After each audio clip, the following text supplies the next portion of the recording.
Kato continue. Auzu billahi minash shaitanir rajim. Bismillahir rahmanir rahim. Alhamdulillahi rabbil alamin. Ar-Rahmanir Rahim. Maliki yawmiddin. Iyyaka na'budu wa iyyaka nasta'in. Ihdinas siratal mustaqim. Siratal ladzina an'amta alaihim ghairil maghdubi alaihim waladdallin. Amin. Subhanallah wa bihamdihi adada khalqihi wa rida nafsihi wa zinata arshihi wa midada kalimatihi la uksi thanan alayka anta kama athnayta ala nafsik. Allahumma salli ala Sayyidina Muhammad wa ala ali Sayyidina Muhammad kama sallaita ala Sayyidina Ibrahim wa ala ali Sayyidina Ibrahim fil alamin innaka Hamidun Majid. Allahumma barik ala Sayyidina Muhammad wa ala ali Sayyidina Muhammad kama barakta ala Sayyidina Ibrahim wa ala ali Sayyidina Ibrahim innaka Hamidun Majid. La ilaha illa anta subhanaka inna kunna minaz zalimin. Fastajabna lahu wa najaynahu minal ghami wa kazalika nunjil mu'minin. Astaghfirullah subhanallah walhamdulillah wa la ilaha illallah Allahu akbar wa la hawla wa la quwwata illa billahi aliyyil azim. Rabbi shrah li sadri wa yassir li amri wahlul 'uqdatam min lisani yafqahu qawli. Alhamdulillah, Alhamdulillah, Rabbil Alameen. We thank Almighty Allah for His blessings, and we send salutations to Prophet Muhammad Sallallahu Alaihi Wasallam. We ask Almighty Allah to accept our praises and our glorification of Him. We can't glorify Allah as He glorifies Himself. We ask Allah to forgive us our sins and our shortcomings and accept our good deeds. Above all, we ask for Allah's pleasure and His mercy on us in this world, in the grave, and on the day of judgment. And we ask Allah to keep us steadfast on His path. Amin, Amin, Amin, Ya Rabbal Alameen. What happened today is one of those things that, you can't rule out. Tests and trials will come, and this one has come. And Alhamdulillah for that, He gave us the patience to bear with it, and He found a way out for us. So we give glory to Almighty Allah for that. And so please, from now, we have a new link which I've sent out this evening. That's what we will be using. I don't know what happened with the one we had before, but Alhamdulillah ala kulli hal. So on that note, we will continue with our tafsir of Shama'il Muhammadiyah. Today, since we started the series, we've talked about the lineage of the Prophet, his Sallallahu Alaihi Wasallam, his birth, his childhood, his personal characteristics. And today, inshallah, we will continue that series where we will talk about the Prophet Sallallahu Alaihi Wasallam, his characteristics as a leader of a family, a leader of a community, a military leader, a political leader. So what does that mean for leaders of the 21st century? And let's see what lessons we can draw from there. And leaders, you don't have to be a leader of a large corporation or anything. You could be a leader of a home, leader of a small organization, of a group. So there are lessons that we can learn from the Prophet Sallallahu Alaihi Wasallam, as we are going to find out today from Ustaz. Bismillah, Ustaz. Assalamu alaikum. Wa alaikum assalam wa rahmatullahi ta'ala wa barakatuhu. أعوذ بالله من الشيطان الرجيم بسم الله الرحمن الرحيم لا إله إلا الله محمد رسول الله صلى الله عليه وسلم اللهم رب السماوات السبع ورب الأرض السبع ورب العالمين وربنا ورب كل شيء فالق الحب والنوى فالق الحب والنوى ومنزل التوراة والإنجيل والقرآن أنت الأول فليس قبلك شيء وأنت الآخر فليس بعدك شيء وأنت الظاهر فليس فوقك شيء وأنت الباطن وليس دونك شيء أول الأولين وآخر الآخرين الذي لم يرث الآيات من حي يا حي يا قيوم كل حي يحيي بحياتك وكل ميت يميت باسمك المميت اللهم إني أسألك باسمك الطاهر الطيب المبارك الأحب إليك الذي إذا دعيت به أجبت وإذا صحلت به أعطيت وإذا استرحمت رحمت وإذا استفرجت فرجت أن تجعلنا من أوليائك الصالحين. اللهم لك الحمد بك أرحمت رحمت، لك الحمد أنعمت، لك الحمد خلقت، لك الحمد يا الله، لك الحمد يا الله، والثناء والشكر عدد خلقك ورضا نفسك وزنة عرشك ومداد كلماتك ومنتهى علمك ومبلغ الرضا.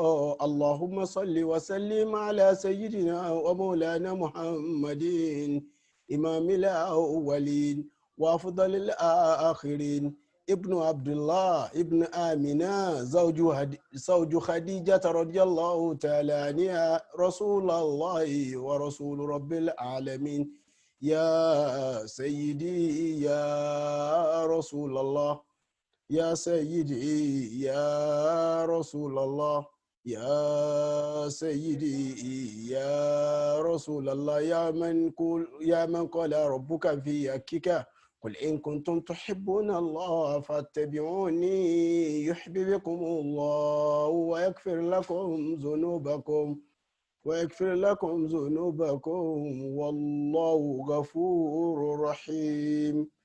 Assalamu alaikum wa rahmatullahi ta'ala wa barakatuhu. Akí Ọlọ́run ọba ní kíkí tí ó pọ̀ tí àwa náà mọ iye ẹ̀ nítorí pé ọba ńlá ni. Akí ní bó ti kíra rẹ̀ nínú alukur'ani, gbogbo subhana, gbogbo alhamdu, gbogbo sanawu nínú alukur'ani. Akí Ọlọ́run. Àwa tọrọ àlékún ìkẹ́ àlékún ìgẹ̀ fún anabi wa sallallahu alayhi wa sallam tó fi kárí gbogbo àwọn anabi àti gbogbo àwọn òjíṣẹ́ pátápátá àti gbogbo àwọn òṣìṣẹ́ àwọn successor wọn, àwọn companion wọn tó fi dórí gbogbo àwọn òbí wa náà, àwọn ẹni ire tí wọ́n ti lọ ọlọ́mọṣàbá kẹ́ wọn, àwọn tí wọ́n ń bẹ láyé, bàbá Sheikh Daud Alfan Abdulmajid, bàbá mi dáadáa, ọlọ́mọṣàbá ṣàlékún àláfíà ara fún wọn àti gbogbo bàbá ẹnì kọ̀ọ̀kan wa náà. Safara Insight ọlọ́mọjọ́ bàjẹ́, Alhaja Rafiatu Ọláìwọlá, ọlọ́mọṣàbá dúró tì yín ọlànàbì lọ́dọ̀ Ọlọ́run. àfi yín àfi ṣàdúrà fún gbogbo àwọn àtàǹjóbìnrin bíbà yìí, broda Abdul Hakim headboy, ọlọ́mọṣàbá dúró tì yín tó fi kárí gbogbo àwọn ọkùnrin tí à ń bẹ́ yà yín. Ẹ káàbọ̀, ẹ tún káàbọ̀ sí orí Safara ní ẹ̀kan sí pé assalamu alaikum wa rahmatullahi ta'ala wa barakatuhu. Ẹ rí gbogbo títóbi Ọlọ́run ọba tí ò sírú rẹ̀, tọ́lọ́run bá kọ nǹkan pé aago 6 nìkan ó jẹ́, àbágo 5, àbágo 7, àbágo kan kò sí bẹ́ẹ̀ dàtí lòun kó sáré tó wípé mo fast mo fẹ́ proof talent mi láti lè kọjá àsìkò yẹn. Irọ́ là ń pa, yóò ṣe déédéé náà ni, yóò ṣe déédéé àsìkò tọ́lọ́run ní, yóò ṣe déédéé àsìkò tọ́lọ́run ní. Àmọ́ ká tó máa lọ, ó ti jẹ́ àṣà á bẹ̀ lọ́hùn níṣẹ́jú kan gbogbo ohun tá a fẹ́ ẹ̀dá ò lè mọ́ ṣe kó mọ́ pariwo sọ́dọ̀ wọ Ọlọ́run ọba. Gbogbo ìgbà la máa nídìí wọ Ọlọ́run ọba, gbogbo ìgbà la máa nídìí bùkátà wa lọ́dọ̀ Ọlọ́run ọba. Ọlọ́mọṣá ṣàánú ẹnì kọ̀ọ̀kan wa o, ọlá nàbì lọ́dọ̀ Ọlọ́run. Ayé atẹ́gùn fẹ́ kí, òòrùn fẹ́, òòrùn ràn, òṣùpá ń yọ, gbogbo kìíní pátápátá àwọn èèyàn ń bá bẹ̀ lọ. A sì wá wà láyé dìsìn, ó fi hàn pé oní tó fẹ́ fi wá ṣe ní ọlọ́mọṣà fi wá ṣe eré, mọ́ṣà fi wá ṣe eré Ọlọ́run. ọlá bismillahir rahmanir rahim.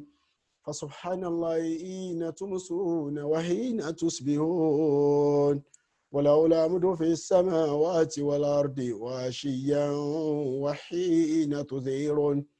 يخرج الحي من الميت ويخرج الميت من الحي ويحيي الأرض بعد موتها وكذلك تخرجون. بسم الله الرحمن الرحيم. فلله الحمد رب السماوات ورب الأرض رب العالمين وله الكبرياء في السماوات والأرض وهو العزيز الحكيم. بسم الله الرحمن الرحيم. يسبح لله ما في السماوات والأرض وهو العزيز الحكيم. له الملك وله الحمد، له ملك السماوات والأرض يحيي ويميت وهو على كل شيء قدير. هو الأول والآخر والظاهر والباطن وهو بكل شيء عليم. هو الذي خلق السماوات والأرض في 6 أيام ثم استوى على العرش يعلم ما يلج في الأرض وما يخرج منها وما ينزل من السماء وما يعرج فيها وهو معكم أينما كنتم والله بما تعملون بصير. له ملك السماوات والأرض وإلى الله ترجع الأمور. يولج الليل في النهار ويولج النهار في الليل وهو عليم بذات الصدور التحيات لله الزاكيات لله الطيبات صلوات لله السلام عليك أيها النبي ورحمة الله وبركاته والسلام علينا وعلى عباد الله الصالحين آمين آمين. Assalamu alaikum wa rahmatullahi ta'ala wa barakatuhu. Àlàáfíà Ọlọ́run àti orí ajẹ́jẹ́ tán Ọlọ́run, ìdùnnú Ọlọ́run kó máa bá ojú kọ̀ọ̀kan tí a jọ ń wòra wá ń bí báyìí, kó sì máa bá etí kọ̀ọ̀kan tí a jọ ń gbọ́ra wá ń bí báyìí. Gẹ́gẹ́ bí n tá sọ ní ṣókílẹ̀ kan, kádàrá Ọlọ́run ọba yóò máa ṣe déédéé kádàrá náà ni. Kò sí bẹ́ẹ̀ dáṣe òun kó sáré tó, kò sí bá tilẹ̀ òun ká dọ́gbọ́n tó, ẹ máa ṣe déédéé kádàrá ẹ̀mí Ọlọ́run ọba ni. Tọ́lọ́run bá fi nǹkan sásìkò kan, a lè yí padà. Òun ni iṣẹ́ mọ̀ tún morúkọ Ọlọ́run tí jẹ́ bẹ́ẹ̀, òun ni alimokitu. Ṣe mọ̀ pé à ń ka àsìmáwò láìlè ó sinátà bá ń ka lọ pé tá a bá débi alimokitu, Ọlọ́run ní èmi ni time keeper, èmi ni mo máa ń keep time, màá keep time wípé àsìkò tí mo fẹ́ nì, ẹ wà á dọ́gbọ́n ẹ sáré ẹ ṣe gbogbo ẹ yóò wá ṣe déédéé àsìkò tèmi Ọlọ́run. Alhamdulilayi pé àpadà Ọlọ́run ní ká padà tún wá rí yanjú tá a tún wúra báyìí, àdúpẹ́ lọ́dọ̀ Ọlọ́run. So tí Ọlọ́run bá dẹ̀ ṣe nǹkan bẹ́ẹ̀ yóò mú ikima bẹ́ẹ̀, ó lè má yé wa ń bẹ̀rẹ̀, yóò padà yé wa ní ìgbẹ̀yìn pẹ̀lú ògo Ọlọ́run. So èyí tí a fẹ́ bára wa sọ̀rọ̀ lórí lónìí, òun ni ìkan ńláńlá nínú àwọn ìṣesí ànábì sallallahu alayhi wa sallam tó ṣe pé ọ̀pọ̀lọpọ̀ yìí sábà fura sí iṣẹ́ dẹ̀ ni. Àwọn tí wọ́n bá wà nírú post yẹn wọn yìí sábà fura, wọ́n mọ̀ wá fi ọlá jiyọ̀ lásìkò tán bá ti débẹ̀, wọ́n mọ̀ fọlá jiyọ̀ kẹ́ tó lè rẹ́ni tí ẹ gbégun ẹṣin al-imamatul kubra tá a fẹ́ bára wa sọ̀rọ̀ lórí ẹ̀ lónìí, tàbí ká pè ní al-imamatul a'zam tá a fẹ́ bára wa sọ̀rọ̀ lórí ẹ̀ lónìí yìí, kẹ́ tó lè rí ẹni tí wọ́n gbégun orí ẹṣin ẹ̀ tí ò wá ní máa sọ pàkọ́.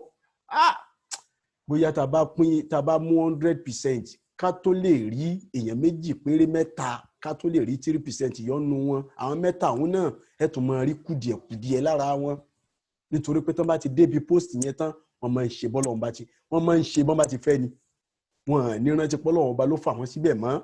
Òun ni al-imamatul kubra, imam bí ká pè ní àfọbàjẹ́, níta lè fi tún ní èdè Yorùbá nù, àfọbàjẹ́. Ṣé àwọn pé tá a bá sọ pé àfọbàjẹ́ kò ń ṣe pé ọba aládé, ọba ní crown nìkan ló yóò fi jẹ, òun ni ó máa mójútó ẹni àwọn olóyè, yóò kọ́kọ́ máa mójútó ààfin rẹ̀, yóò sì máa mójútó àwọn ọba àwọn tí wọ́n ń ṣiṣẹ́, àwọn olóyè, yóò wá máa mójútó lù ú.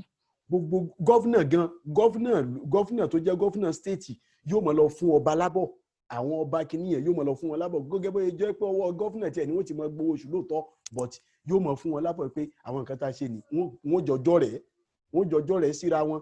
Ló fi já sí pé ipò àwọn ọba òun gùn, ẹ̀mí ẹ̀ gùn ju ipò àwọn gọ́fúnà lọ. Tí gọ́fúnà bá wà lórí èyí sì bóyá ló lò jọ ọdún mẹ́rin ó ti kú mbẹ́, ọdún mẹ́rin ó ti kú mbẹ́.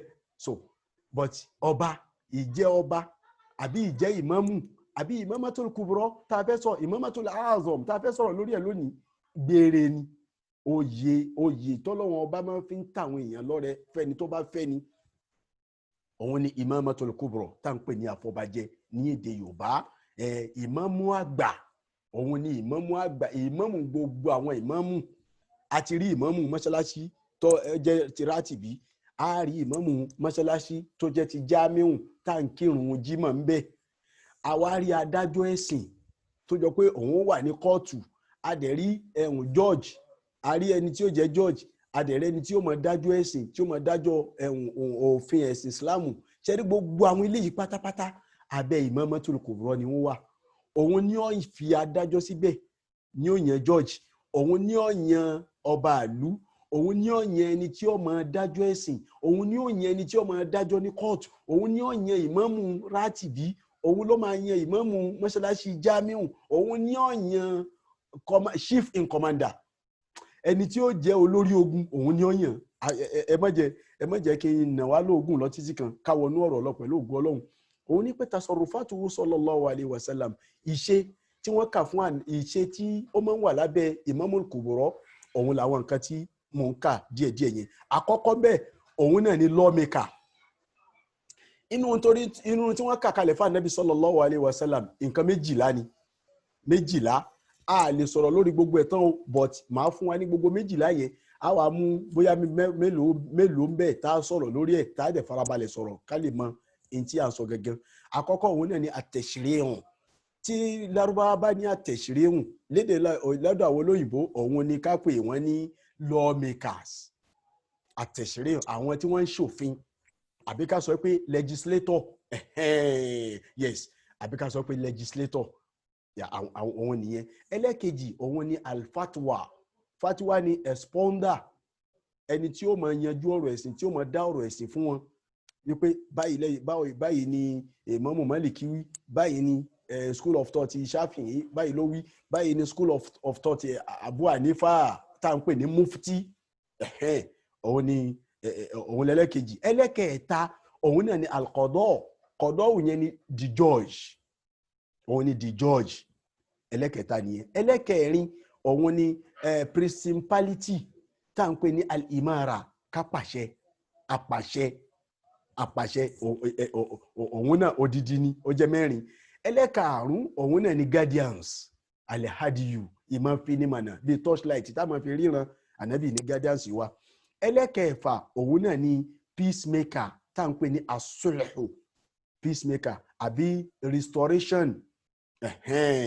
Ẹlẹ́kẹ̀ẹ́je òun náà ni al-isharatu al-mustashir, òun ni the counselor, ẹni tí ó mọ counseling ní àwọn èèyàn wípé báwo ni family ẹ ṣe ń lọ, tá a lọ kó ọ̀rọ̀ family wa bá, a lọ kó ọ̀rọ̀ ìyàwó wa bá, a lọ kó ọ̀rọ̀ ọmọ wa bá, a lọ kó ọ̀rọ̀ life wa bá, yóò wá counseling wa pé ẹ ṣe báyìí ẹ má ṣe báyìí, irú tí wọ́n ṣe yẹn ìwọ ọkọ tó ṣe yẹn kò dáa ó lè dá family rú, má ṣe bẹ́ẹ̀ mọ́. Irú tí wọ́n ìyàwó ṣe yẹn kò dáa ó lè dá family rú, má ṣe bẹ́ẹ̀ mọ́. Irú tí wọ́n ọmọ yẹn ṣe yẹn yóò máa counseling wa tóun jẹ́ counselor.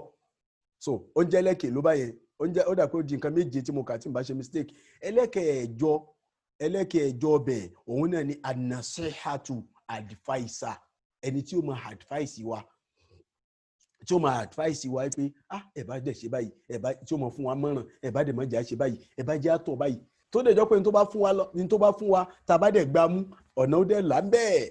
Ẹlẹ́kẹ̀ẹ́sán òun náà ni tekmilu nufus, òun ni supplementary níta lè fi tún wọn nìyẹn. Supplementary òun ni ẹni tó ṣe pé yóò máa bá wa tọ́jú ẹ̀mí wa pé àwọn ìwà yìí ní òun ní tọ́jú ẹ̀mí, òun ni yóò jẹ́ kẹ́mi wá wà òkè. Àwọn nǹkan tó jẹ́ pé ìwọ tó fẹ́ ṣe kinní yìí tó bá tẹ́lòmíràn bá ṣe fún ẹ báwo ni ó ti rí lára rẹ. Gbogbo irú àwọn nǹkan bẹ́ẹ̀. Ẹlẹ́kẹ̀ẹ́wá òun ni ta'limul haqa'iq al-'aliyya, wípé kó kọ́ wa ní bá a ṣe máa ní ìwà tó dáa, ìwà tó ga. Òun ṣe mọ̀ pé Muhammad sallallahu alaihi wasallam òun lọ́lọ́wọ́ ọba rẹ̀ ròyìn pé wa innaka la'ala khuluqin azim. Báwo ló ṣe fẹ́ transfer ìwà yẹn sára tiwa táwa náà máa wà, táwa ṣe déédéé al-umma nabi.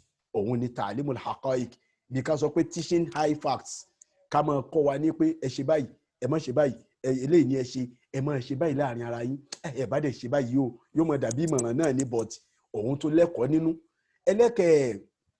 Ẹlẹ́kẹ̀ẹ́wá òun náà ni discipline tá ń pè ní at-ta'dib ní èdè Lárúbáwá, discipline. So ẹlẹ́kọ̀ọ́kànlá ti ṣe 11 abstain counseling òun náà but òun yàtọ̀. Ṣe rí tẹ̀ẹ̀kan tá a kà sí number 7 àbí number 8 yẹn àwa láàlọ́ bá but eléyìí at-tajarrudu anil irshad, òun lèyí tó sọ pé òun lórí pé kóun fún wa nímọ̀ràn yẹn fúnra rẹ̀. Bí kánábì sọ fún wa pé ẹja ṣe báyìí, bí irú àwọn àdìsí tánábì fi sọ pé ẹ̀bá dé ẹja ṣe báyìí, tó ń sọ bẹ́ẹ̀ láàrin àwọn sàábé pé àtàbá ṣe báyìí ń kọ́, tí ò pa wá láṣẹ tá a sì lọ béèrè lọ́wọ́ ẹ̀ tó rí i pé tá a bá ṣe bẹ́ẹ̀ yóò wúlò fún láìfù wa. Irú báyìí òun náà pè ní at-tajarrudu anil irshad. Ẹlẹ́kejìlá tó ń jẹ́ last one òun náà ni al-jibilatu wal-'ada tá à ń pè ní natural àbí disposition àbí habit àbí attribute. Ṣẹ́rí gbogbo àwọn eléyìí nísìnyí synonyms ni. Òun náà ni al-jibilatu wal-'ada, synonyms làwọn word méjì tí mo dákọ̀ yẹn náà, al-jibilatu wal-'adatu inú èdè Lárúbáwá. Méjèèjì yìí àwọn synonyms ti ẹ̀ náà nínú òyìnbó. Òun náà ni ká sọ pé bí ká sọ pé natural, nature, so òun ni àlàádà àbí disposition àbí ká sọ pé habit àbí ká sọ pé attribute. So àwọn nǹkan méjìlá tí mo kà yìí ni wọ́n kà kalẹ̀ fún anabi sallallahu alayhi wa sallam láàsì gbọ́dọ̀ máa rí lára ẹni tá a bá ti pè ní al-imamatul kubra àbí al-imamul azam, ìmámù tó ga jù, tó ṣe pé gbogbo àwọn olóyè yẹn pátápátá tá a dákọ, àwọn olóyè tá a tí mo dákọ bẹ̀rẹ̀ wọn máa wà lábẹ́ ìjọba rẹ̀ ni, wọ́n máa wà lábẹ́ ìjọba rẹ̀ ni. Ta ló wá pé sáré? Ara anabi sallallahu alayhi wa sallam òun ló pé sí. Kọlọmọṣà bá a san àwọn àfáà tí wọ́n dọkumẹ́ǹtì ìwà anabi sallallahu alayhi wa sallam tí wọ́n dọkumẹ́ǹtì ẹ̀ kalẹ̀ fún wa pé ká máa rí nǹkan kà. tó tábà wá sọ pé al-imamatul kubra àmàlù kí làwọn iṣẹ́ rẹ̀ tẹ́ mọ̀ rí lára ń tọ̀hún nisbatun kulliya. Tábà sọ pé nisbatun kulliya ìtumọ̀ ẹ̀ ní pé percentage yẹ 100% ni, o kò sí kankan tí ò ní dá sí nínú ọ̀rọ̀ ẹ̀sìn.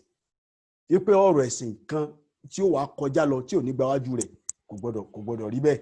Làwù àyẹ́kùdí ó lè dájọ́ tí ó jẹ́ judge, wà á yù fútì ó sì lè jẹ́ mú fútì, wà làwù àyẹ̀fún àlàmọ́ lè sàbí fútìyà wà lábẹ́ kọ̀dọ̀, ó sì lè dájọ́ ńjọ́ mi tí ò ní jẹ́ fatiwa, tí ó jẹ́ tún ní jẹ́ kọ̀dọ̀, tí ò ní judge, tí ó dẹ̀ ní jẹ́ ìfútáwù tá à ń pè ní mú fútì kò ní jẹ́.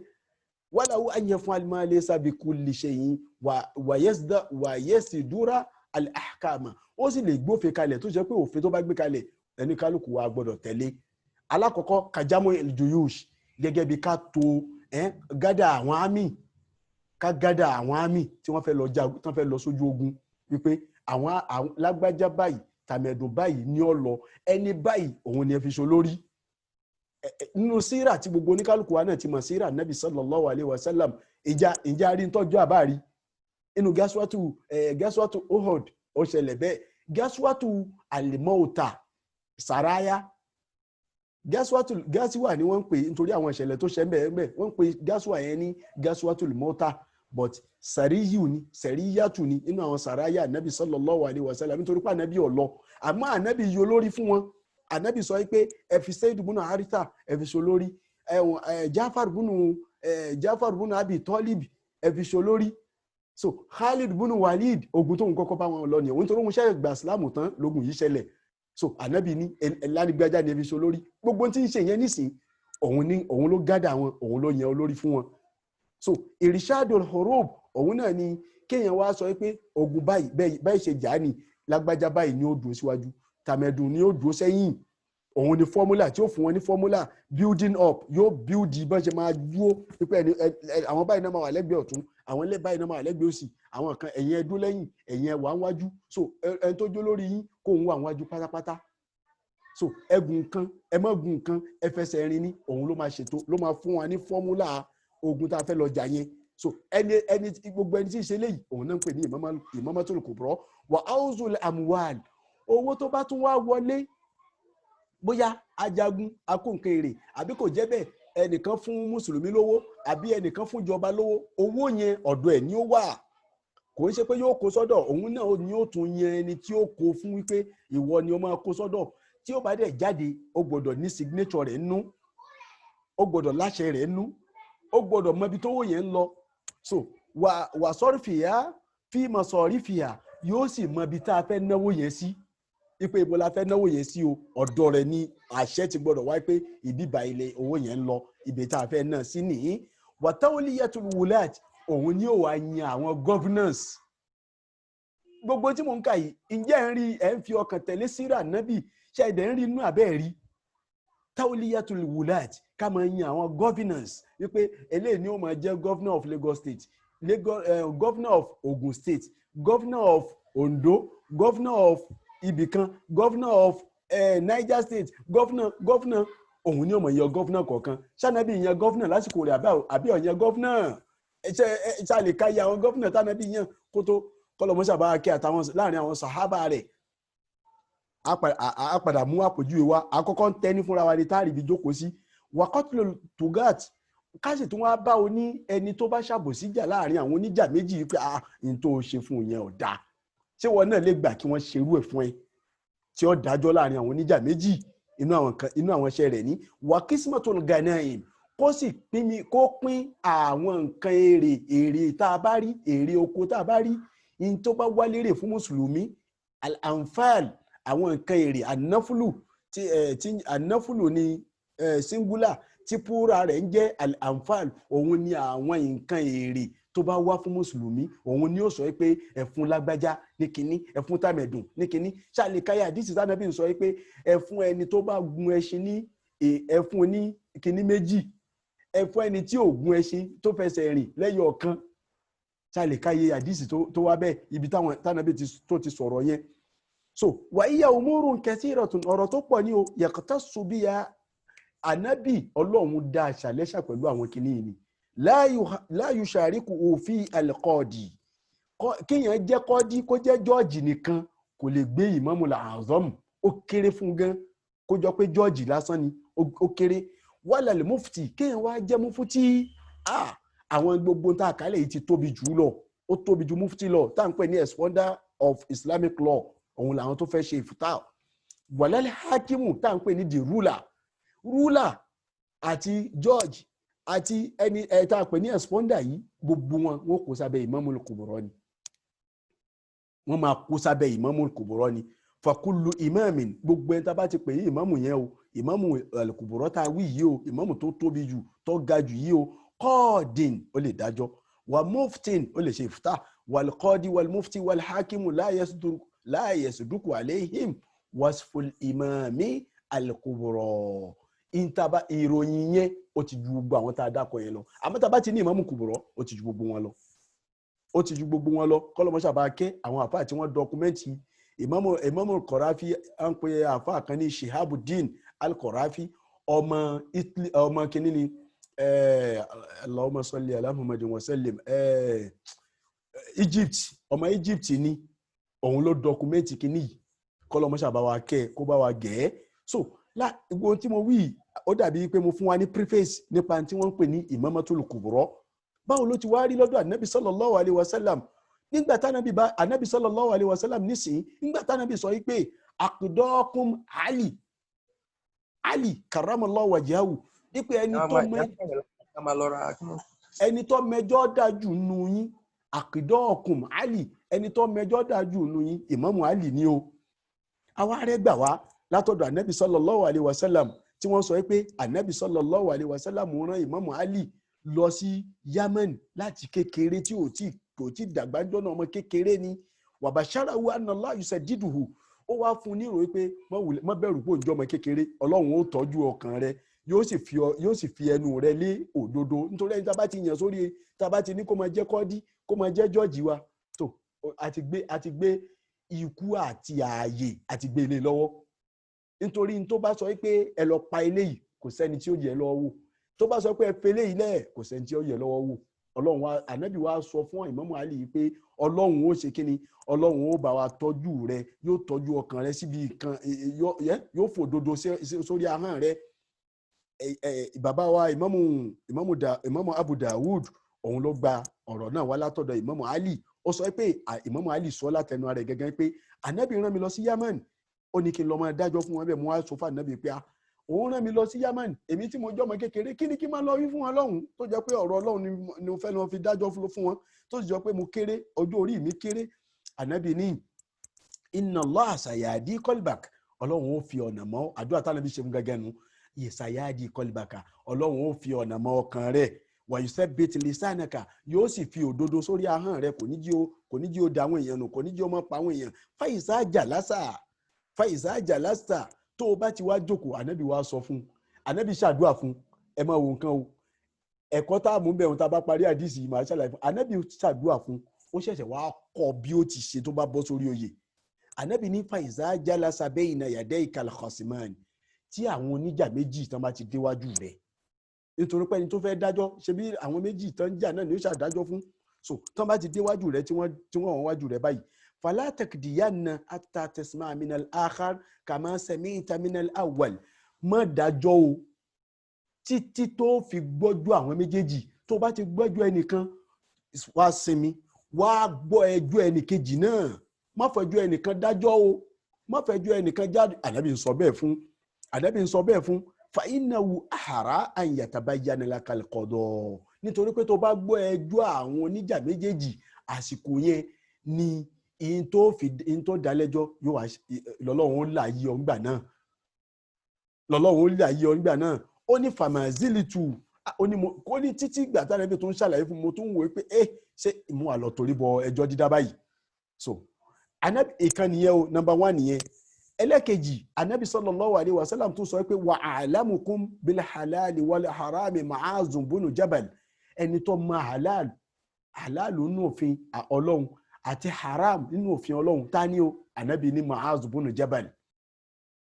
walihadha amara nasa an yaqusa al-Qur'an anhu lànàbì fi ní al-Qur'ani o ẹ máa gbà lọ́dọ̀ Mu'adh bunu òfin al-Qur'an òfin tá bá ti sọ pé òfin fíkíù ẹ lọ gbà lọ́dọ̀ Mu'adh bunu Jabal.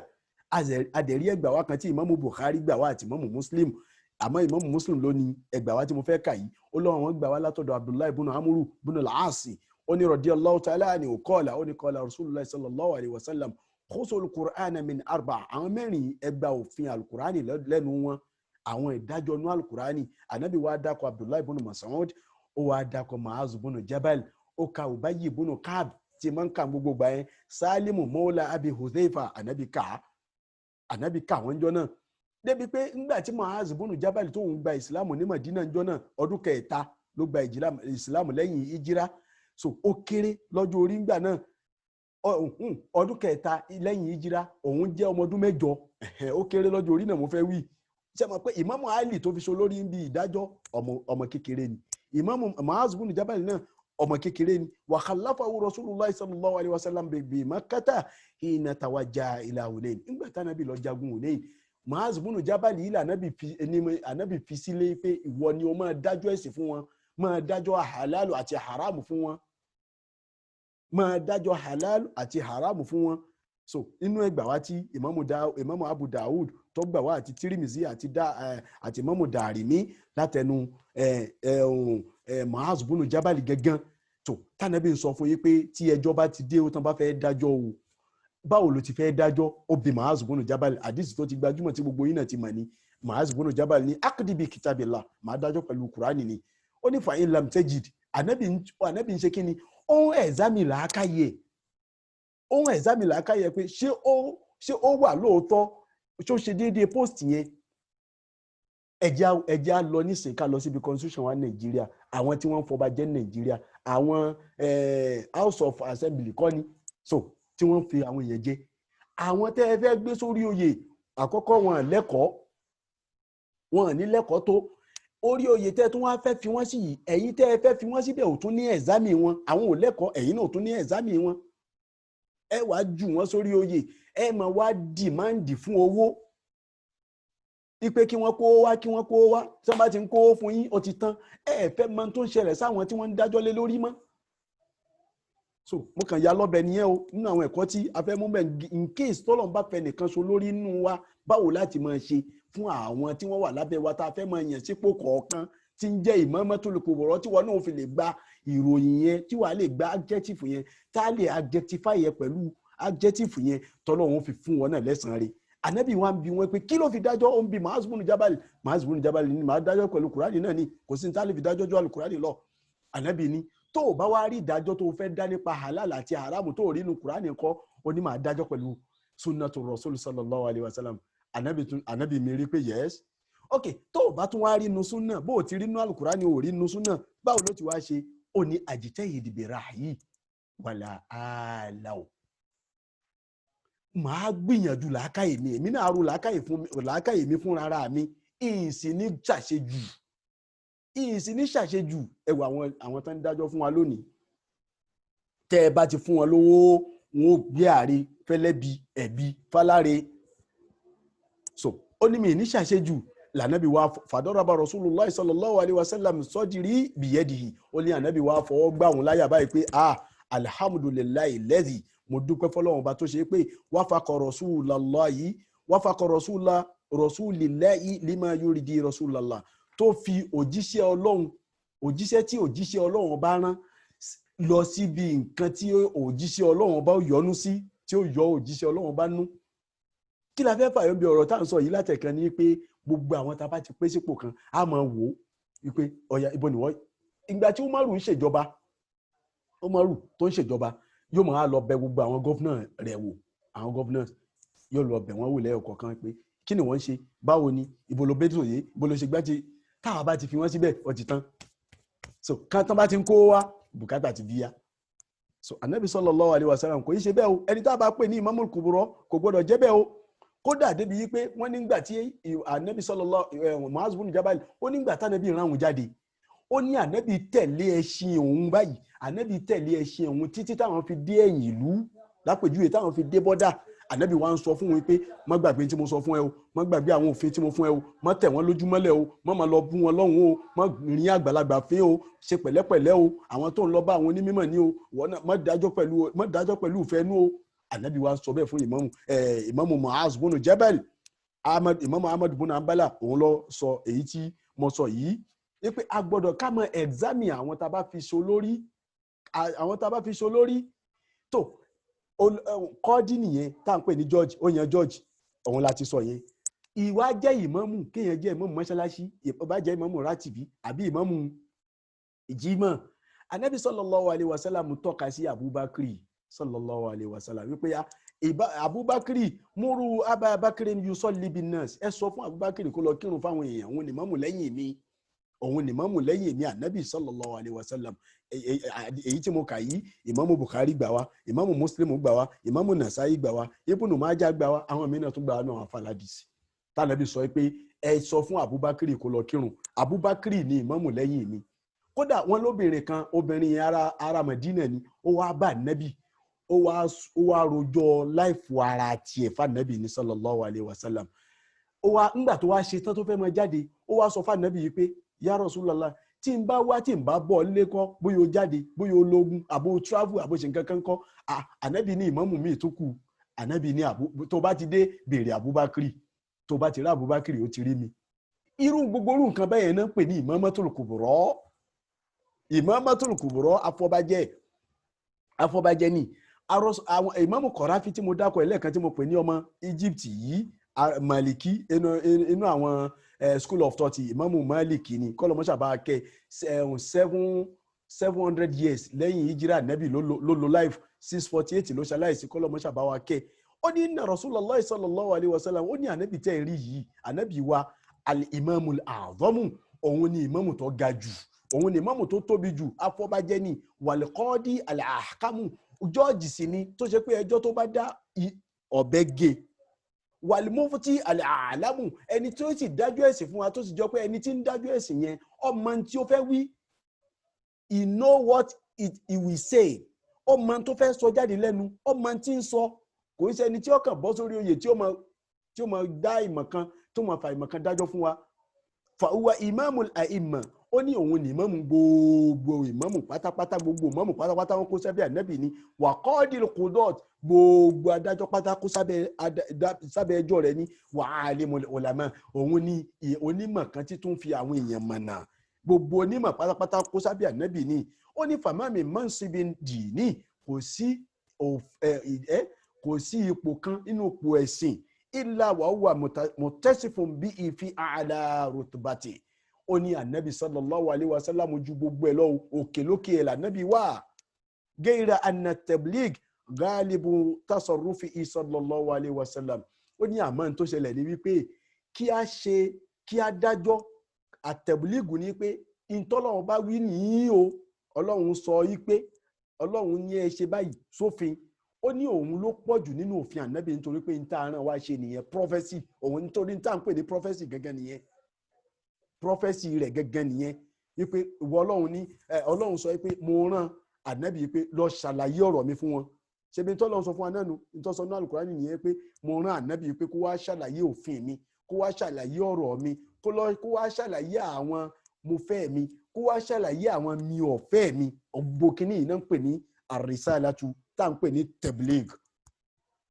ní tabligh òun ní pé ẹni tó fẹ́ wá jíṣẹ́ Ọlọ́run ó ní àmọ́ ipò ìjíṣẹ́ Ọlọ́run yẹn òun ló ga lẹ́mìí Ànábì jù láàfin rí ọ̀pọ̀lọpọ̀ àwọn nǹkan míì tó kù lábẹ́ rẹ̀ tó fi já sí pé tí nǹkan kan bá ti ṣẹlẹ̀ kí lọ́lọ́run bá wí l'Ànábì ó kọ́kọ́ lọ bẹ̀ kí lọ́lọ́run bá wí ok kò wá sínú nínú alukurani nìyẹn ànábì ó wàá mú wá fúnra rẹ̀ látọ̀dọ̀ rẹ̀ la fi rí àwọn ọ̀rọ̀ lóríṣiríṣi ọ̀rọ̀ tánàbí ń sọ sallallahu alaihi wasallam àbí ká rí nínú ṣe rẹ̀ wípé òun náà wá ṣe bẹ́ẹ̀ nígbà tó dẹ̀ ti ṣe yẹn ànábì dẹ̀ ní wa ma yantiqu anil hawa in huwa illa wahyun yuha allamahu shadidul quwa ذو مرة فاستوى وهو بالأفق الأعلى ثم دنا فتدلى فكان قاب قوسين أو أدنى فأوحى إلى عبده ما أوحى صدق الله العظيم وصلى الله عليه وسلم. Ànábì ròyìn yìí pé tànábì bá ṣe nǹkan ó sọ lọ́rọ̀ ni ó ṣe níwà ni ma yantiqu anil hawa kìí ṣe Ànábì yìí ṣe fẹ́nu o kìí sọ̀rọ̀ fẹ́nu kìí ṣe ìṣe ìfẹ́nu ó fi hàn pé gbogbo táwọn ẹbí bá ṣe pátápátá àtọ̀dọ̀ Ọlọ́run bá náà ló ti wá láfi ráwọn kan náà àwọn àfọ oní usul àwọn àfọ oní mímọ̀ làwọn fi sọ pé gbogbo tó bá wá látọ̀dọ̀ ànábì àbó sọ ni tí ò sínú alukurani wọ́n níyẹn náà àwọn kan ní ẹ̀ka papọ̀ ẹgbẹ́sẹ̀ gbé alukurani papọ̀ wípé ọ̀rọ̀ ànábì náà wípé ọ̀rọ̀ Ọlọ́run náà ni ara àwọn kan tí wọ́n sọ bẹ́ẹ̀ náà àfà wípé sànábì ló sọ bẹ́ẹ̀ nítorí pé Ọlọ́run bá ti sọ nípa alukurani pé wa ma yantiqu anil hawa kò ní sọ̀rọ̀ fẹ́nu sallallahu alayhi wa sallam ìkẹ́ Ọlọ́run kó máa bá nábì tó gbogbo eléyìí tí mo ń wí látẹ̀kàn yìí tíọ́rì ni so àwa fẹ́ wọnú practical pẹ̀lú ògo Ọlọ́run a mú bóyá 5 àbí 6 péré ibẹ̀ ni a ti dúró yes ma báwo ni táìmù wa náà kí n kọ́kọ́ mọ̀ nítorí mi fẹ́ kó dàbí ti èyí tí a gbà wá lásìkò ń jò ní àti gbà wá lásìkò púpọ̀ jù kọ́lọ́ mọ́ṣá gbà lẹ́sìn fún wa. Amen. Assalamu alaikum. Bí a kà kàn ṣe 10 minutes sí ṣe mọ̀ tó di pé gbogbo technical problems a ní láti bẹ̀rẹ̀ so ẹ jẹ́ ká ṣe 10 minutes inshallah tí àwọn èèyàn bá fara mọ́ bẹ́ẹ̀. Bismillah. Bí ó ti rí nìyẹn èmi náà fara mọ́ bẹ́ẹ̀ ká ṣe kódà 10 minutes yẹn 5 minutes ní pẹ̀lú ògo Ọlọ́run lálò so ká fi lè sinmi ó ti já sí pé kínní máa ní part 2 nìyẹn nítorí pé níta fẹ́ mú wá sí ni pé gbogbo tá a sọ yìí gbogbo tí mo sọ látẹ̀kan yẹn tíọ́rì nìyẹn àwa fẹ́ mú practical rẹ̀ wá látọ̀dọ̀ ànábì sallallahu alaihi wasallam a gbọ́dọ̀ rí practical láàfin mọ̀ pé yes ṣé ànábì lóòótọ́ ṣé Imamatul Kubra ni àbí ṣé ìmámọ̀ ṣé ìmámù al-A'zam gẹ́gẹ́ bí ìmámù Qarafi ti pè é àbí kò ṣe ìmámù al-A'zam àti bí àwọn àfáà mi náà ṣe pè nú àwọn àfáà òun ni a fẹ́ mú wá fún wa ní orí ẹ̀ sallallahu alaihi wasallam kò sí ibi tí kò sínú inú kò sí ipò kan tí ó dá sí kò sí ipò kan nú ẹ̀sìn tí ó dá sí bóyá inú ilé ni bóyá níta ni bóyá láàrin àwọn sàhábà ni bóyá láàrin ìlú ni bóyá láàrin ìjáde tí ó jáde kó ń lù outside country sallallahu alaihi wasallam bá bẹ́ẹ̀ so bóyá ká mẹ́yọ̀ kan yìí a ṣe láàrin 5 minutes pẹ̀lú ògo Ọlọ́run á yanjú ẹ̀ òun ní pé àtẹ̀síríhùn ìṣòfin tá a wí lẹ́ẹ̀kan yẹn tá a kà sí number 1 tí mo sọ pé àwọn àfáà sọ pé fàáwọ́ aglabu òun ló ga jù nínú lọ́dọ̀ ànábì sallallahu alaihi wasallam tó ṣe pé gbogbo àwọn yòókù pátápátá ń kó sábẹ́ rẹ̀ ni òun ni alukurani dákọ̀ nínú Quran 3 verse 144 nígbà tó Ọlọ́run bá ń sọ yí pé a'udhu billahi minash shaitani rajim وما محمد إلا رسول قد خلت من قبله الرسل أفإن مات أو قتل انقلبتم على أعقابكم فمن ينقلب على عقبيه فلن يضر الله شيئا وسيجزي الله شاكرين صدق الله العظيم. Ọlọ́run bá ní wàmà Muhammadun ànábì yóò jẹ́ kankan illa rasulun àyàfò jíṣẹ́ láàrán iṣẹ́ láàrán kó wá jẹ́ láàrin yín ó fi hàn pé gbogbo tó kù tó bá ń ṣe pátápátá yóò bọ́ sábẹ́ iṣẹ́ tànábì ń jẹ́ ni yóò bẹ́ sábẹ́ prọfẹsì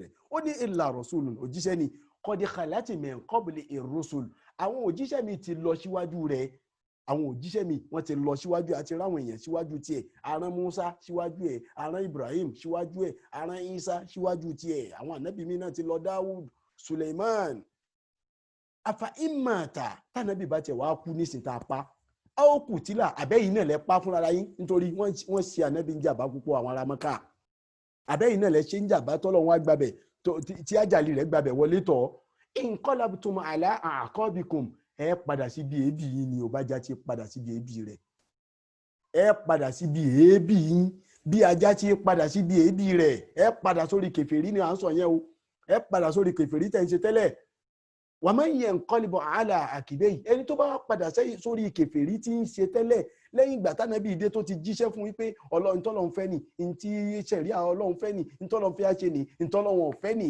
tọ́lọ́run ti tánàbí ti jíṣẹ́ fún bẹ́ẹ̀ tó wá padà tó wá dìdàkudà lẹ́yìn ìgbà tánàbí kú láàrin yín tán falan yadurra Allaha shay'an Ọlọ́run ní kò ní mi lára kò tún un kankan lára mi wasayajzillahu shakirin àmẹ́ni tó bá mọ tá a ṣe fún yìí pé aṣọ ànábì kalẹ̀ sáàrin yín pé kó máa wá fi yín mọ̀nà tó mọ̀ ọ́ lóore tí wàá dúpẹ́ lórí ẹ̀ kí lọ pẹ́ tá a dù òun náà ní ká gbà fún ká tẹ̀lé ká máa tẹ̀lé ká gbà fún ká kọ́kọ́ lọ́ọ̀fù ẹ̀ làkọ́kọ́ lọ́ọ̀fù ló kọ́kọ́ pàtàkì fún wa ní towards Rasulullah sallallahu alaihi wasallam ká lọ́ọ̀fù ẹ̀ tá a bá wá lọ́ọ̀fù ẹ̀ tán ká wá máa tẹ̀lé so tá a bá ti wá ń tẹ̀lé ká wá gbà fún nítorí gbígbà fún yẹn ibi títẹ̀lé yẹn kò tí ì tó àfi kéèyàn gbà fún ẹ lè rẹ́ni tí ó mọ tẹ̀lé yẹn káàkiri tí ó dẹ̀ ní gbà fún gbogbo àwọn Abdullahi ibn Ubay ibn Salulu wọ́n ń tẹ̀lé ànábì mùsùlùmí náà là ń kà wọ́n sí lákìn mùnáfìkì ẹ̀sìn tó bá yẹ pé abẹ́ lọ́ọ̀ṣì oyè wọn ni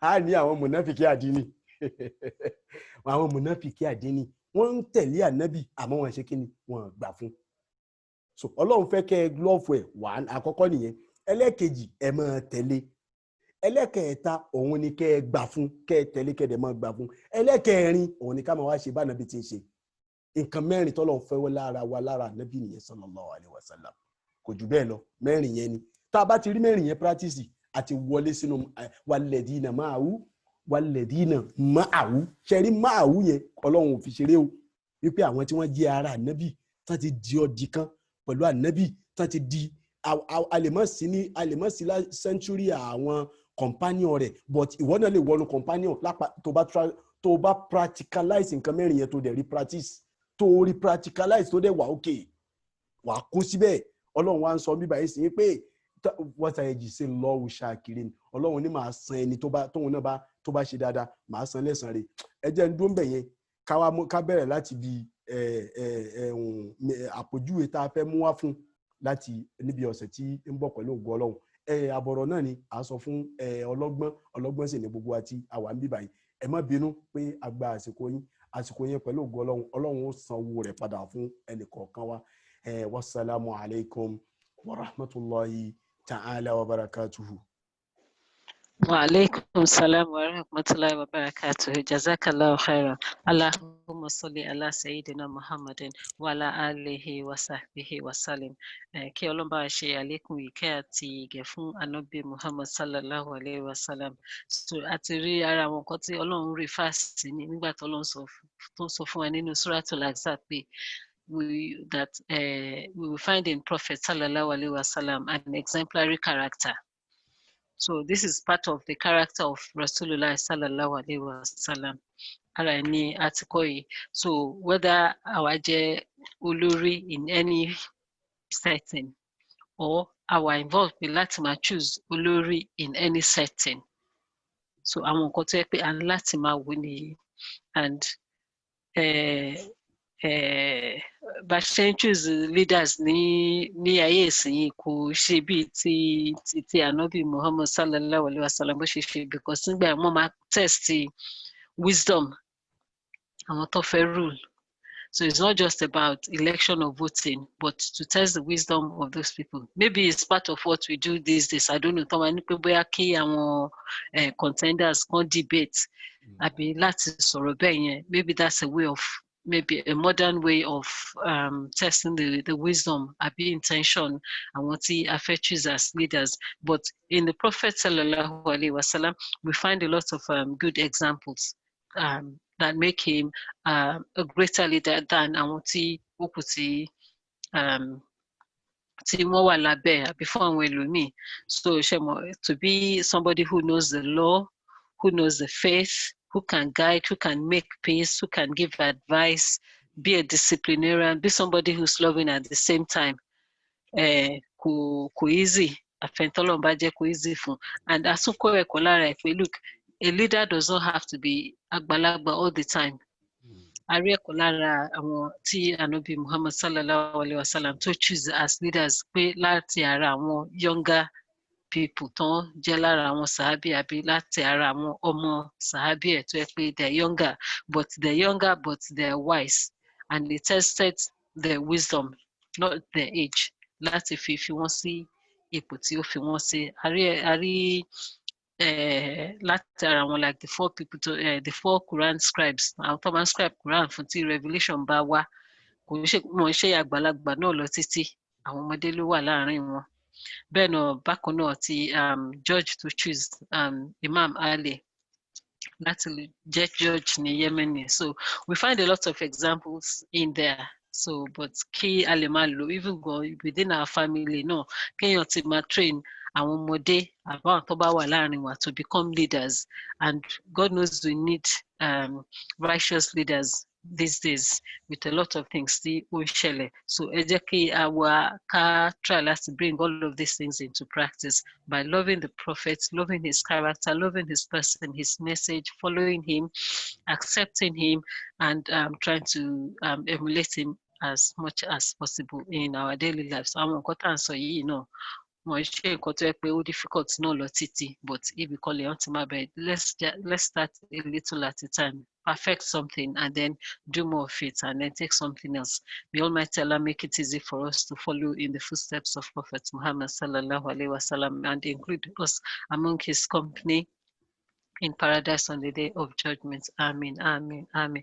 Allahumma salli ala Sayyidina Muhammad wa ala ali Sayyidina Muhammad kama sallaita ala Sayyidina Ibrahim wa ala ali Sayyidina Ibrahim innaka Hamidum Majid. Allahumma barik ala Sayyidina Muhammad wa ala ali Sayyidina Muhammad kama barakta ala Sayyidina Ibrahim wa ala ali Sayyidina Ibrahim fil alamina innaka Hamidum Majid. Rabbana taqabbal minna innaka antas samiul alim. Amen. Amen. Rabbal alamin. Kí Ọlọ́run jẹ́ káwa náà jẹ́ good leaders. Kí Ọlọ́run ṣe wá ní leaders tí ó máa rule pẹ̀lú ìbẹ̀rù Ọlọ́run. Amen. Amen. So that brings us to a close for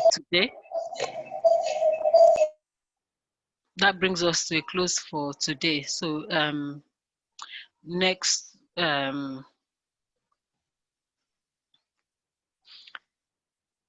inshallah by Monday.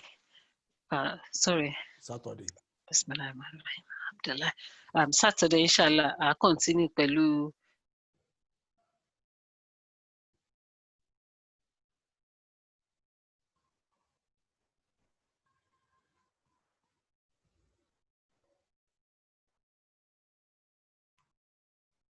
Assalamu alaikum. Assalamu alaikum. Wa alaikum salam. Àgbọ́n tẹ́wí mẹ́ẹ̀ wọn.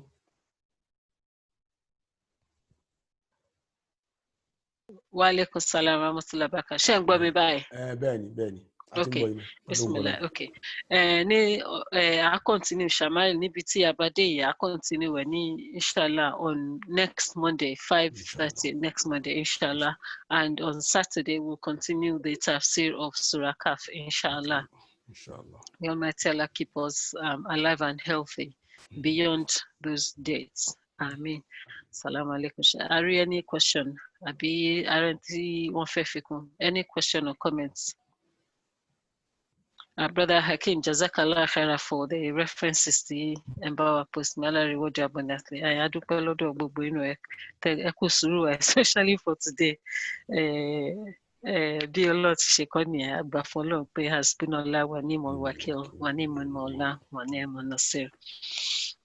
So tí o bá sí any question or comment, all that is left is to say Jazakallah khairan, and we will see you again on Saturday inshallah. Assalamu alaikum wa rahmatullahi wa barakatuh. Wa alaikum assalam wa rahmatullahi ta'ala wa barakatuh.